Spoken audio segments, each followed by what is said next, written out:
Hi, I'm Don Boomer from Peavey Electronics, and I'd like to show you the VSX26 DSP speaker management tool.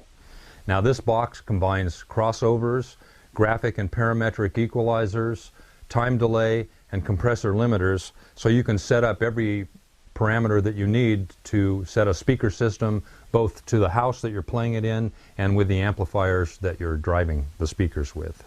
But what I'd like to talk about today is our Autograph, which is our automatic speaker setup tool incorporated here in the VSX26.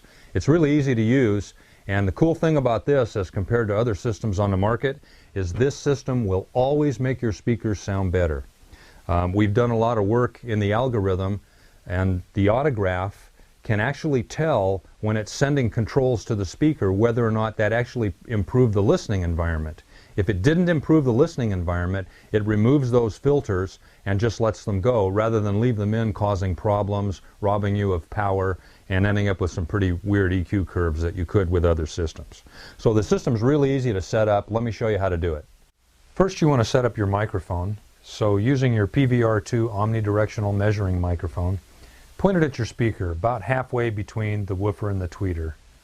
Good spot for your first measurement is probably about 10 feet out and directly in front of your speaker. As you perform more averages with the Autograph, you'll want to move the microphone around to other spots in the venue.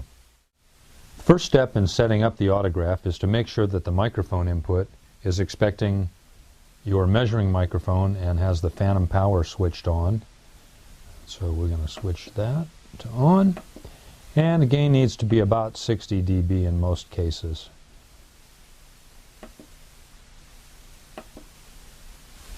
You'll want to use an omnidirectional measuring microphone like the PVR2 in conjunction with the Autograph and the VSX26.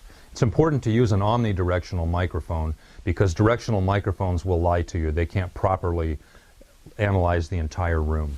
After we've turned on the microphone, go into the Tools menu, we select the Autograph. Select it. And we see our little screen that we're going to be making some noise, which is what we're expecting to do, so we'll tell that OK.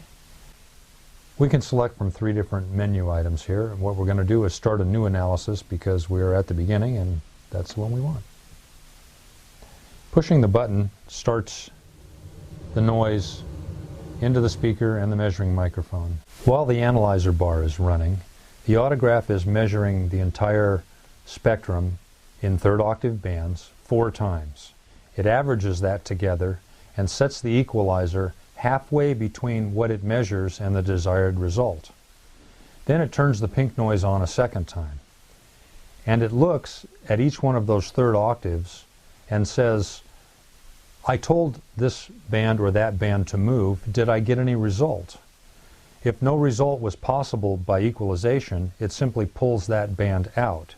So it never asks the equalizer to try to correct a problem that can't be corrected with equalization.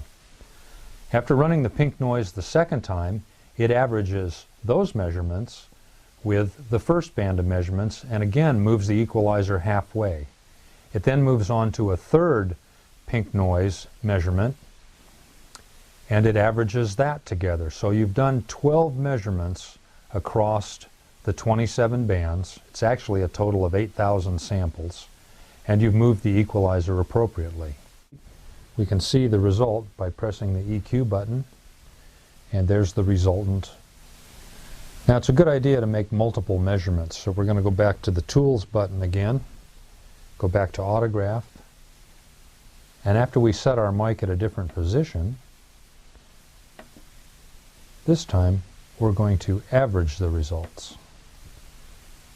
It'll analyze the system again and will average, in this case, the 2 measurements together.